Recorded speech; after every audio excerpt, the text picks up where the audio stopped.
Coming up, we explore the book bans occurring here at East. We're a library, so we're here about providing information in something that you don't have any information about. As well as the construction taking place at Seymour High School.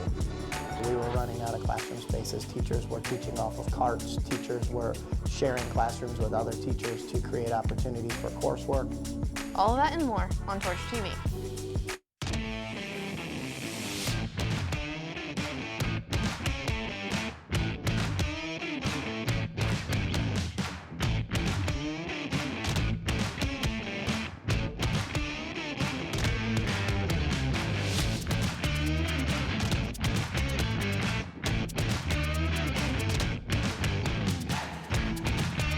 Welcome to this edition of Torch TV. I'm your host, Croddy, and joining me is Dirk. Have you been to the library recently? I have, and my favorite book was missing, and I don't know why. Well, I know why. Let's talk about it. The country has been presiding over book ban laws for a long time now. But what are the laws? The summarized story is the state would like to remove some genres and titles from libraries across Indiana. Worried these titles may be harmful to students' learning, the issues themselves are called book challenges. Someone brings a book up and challenges it for being explicit for libraries or not fit for its audience. Challenges are usually based on sexually explicit material, profanity. Those are probably the two that cause the most concern. Part of my job is to select materials for this specific population of students based on your age, what you're learning about, what is appropriate for the kids in our school. Information that's available to you could be removed. We're a library, so we're here about providing information in something that you don't have any information about. On Monday evening, the BCSC School Board held a meeting and approved a variety of policies and new rules, allowing challenges or complaints against books for purposes other than obscenity and harm to minors. Schools will now have to establish a formal complaint policy as well. The criteria for book selection in libraries has been changed as well. During winter break, East Formal is taking place. It will be at Southside Elementary on January 6th. You can purchase tickets at the bookstore for $15. Ticket sales end this Tuesday. East will be hosting an open house on January 17th from 5 to 8 p.m. The open house is for any 8th graders to tour the building, meet the teachers, and attend different fairs. You can find a schedule of events in the BCSC newsletter. East Media's Drew Cordrey is here to deliver this week's forecast.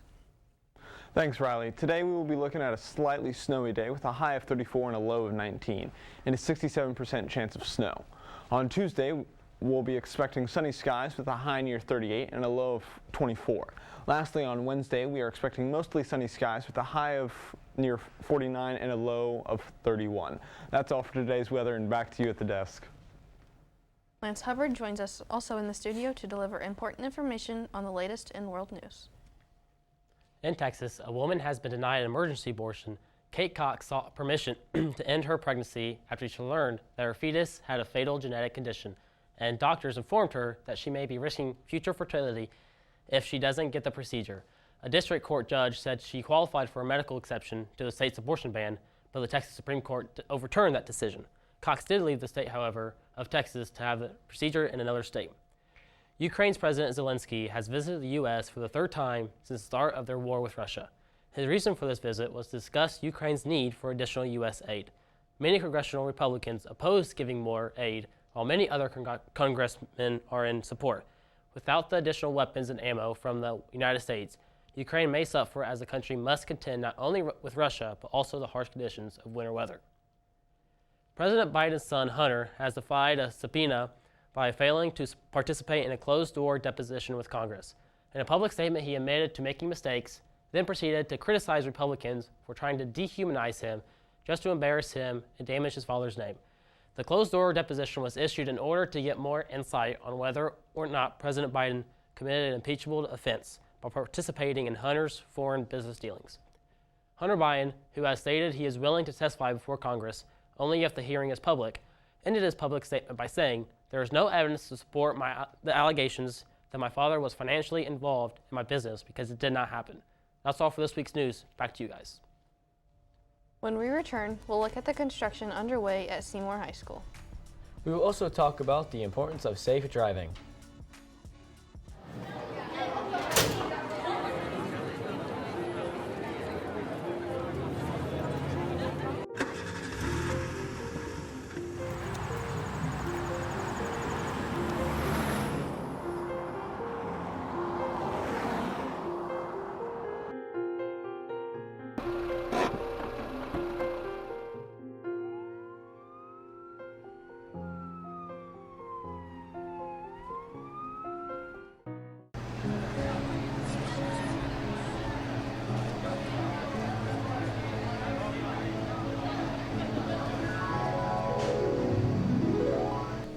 All right, everybody, lanyard check.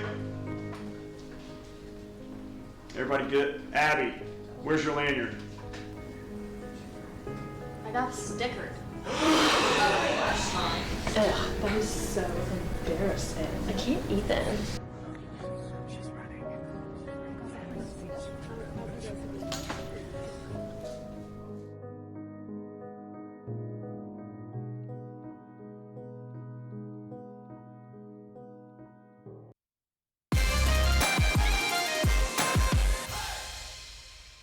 The CEHS food pantry is open every Friday from 3 to 3:30.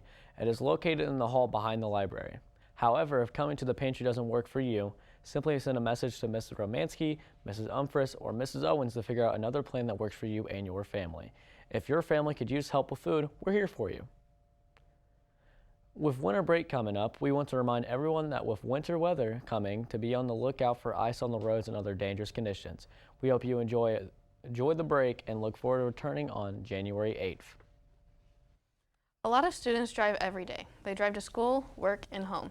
However, accidents can occur anywhere, anytime. So it is important to be aware of your surroundings. Driving can also be very useful and fun. So by remaining cautious and vigilant, one can avoid these accidents. Believe it or not, I tell students, because I deal with a lot of students having wrecks in parking lots, that really the parking lot is a pretty dangerous place to be driving. Not only as a pedestrian, maybe walking through the parking lot, you've got vehicles, backing up, visibility is limited, you're making sharp turns, blind spots and things. So, throughout the city of Columbus, our roads are, for the most part, pretty good. They can handle most of the traffic. And in town, your speed limits are 30, 40, whatever. But you go into a parking lot, whether that's at a high school or just a store or shopping center, be very, very mindful of your surroundings and slow down because you have people outside of their cars, little kids that might be walking around, running away from a vehicle just because they're kids. You're more likely to have an accident in a parking lot than actually out on the street. Nonetheless, if it's your first wreck, it's probably going to happen in a parking lot. In July of 2022, Seymour High School started their $52.5 million project to add on and renovate their school. Seymour had many reasons for doing the construction. The main reason is for students and teachers to have more space around their schools. They noticed that due to the increasing number of students, they were quickly running out of class space.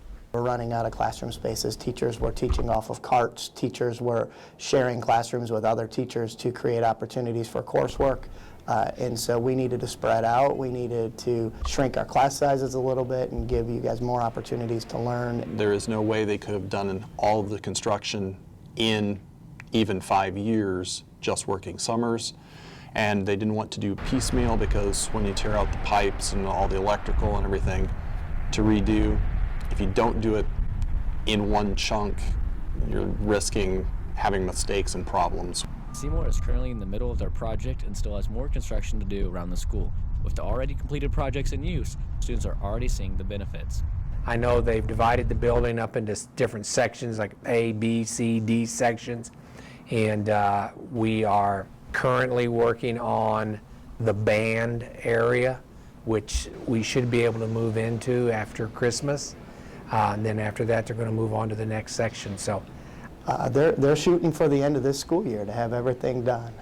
This phase right now, when the band and the choir move out, the last phase is for them to go in and to demolish the band and the choir rooms and create one very large multi-purpose room. Staff at Seymour have seen major improvements with the construction they have already finished.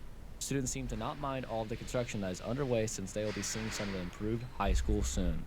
Yeah, I would say the first effect is in our cafeteria. The time that kids are spending in there, it just seems so much more valuable to them. And there's space to spread out. We're not on top of one another. Food items are much more diverse, and I see a lot of smiles and a lot of full bellies.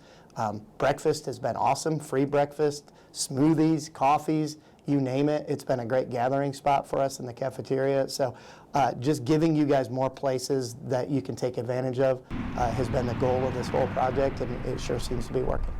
Students are enjoying the fact that they can move throughout the building since we've added on more English hall space. By having access to more hallway space, there's less students in certain hallways, And when the new construction over in the special education area is finished, we should have a huge increase in the amount of space for students to move around the building, which will definitely help the access problems.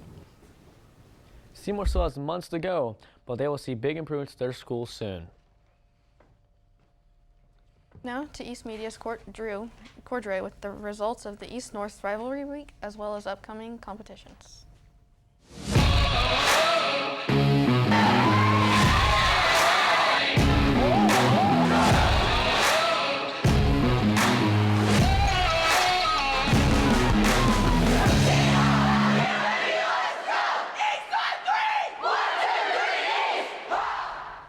Thanks, Riley. On Monday, the Columbus East wrestling team was named #1 in Class 3A wrestling, and on Wednesday, they had a match against North, defeating them 50-16. Boys and girls swimming faced North here at home. Girls competed hard but fell to North.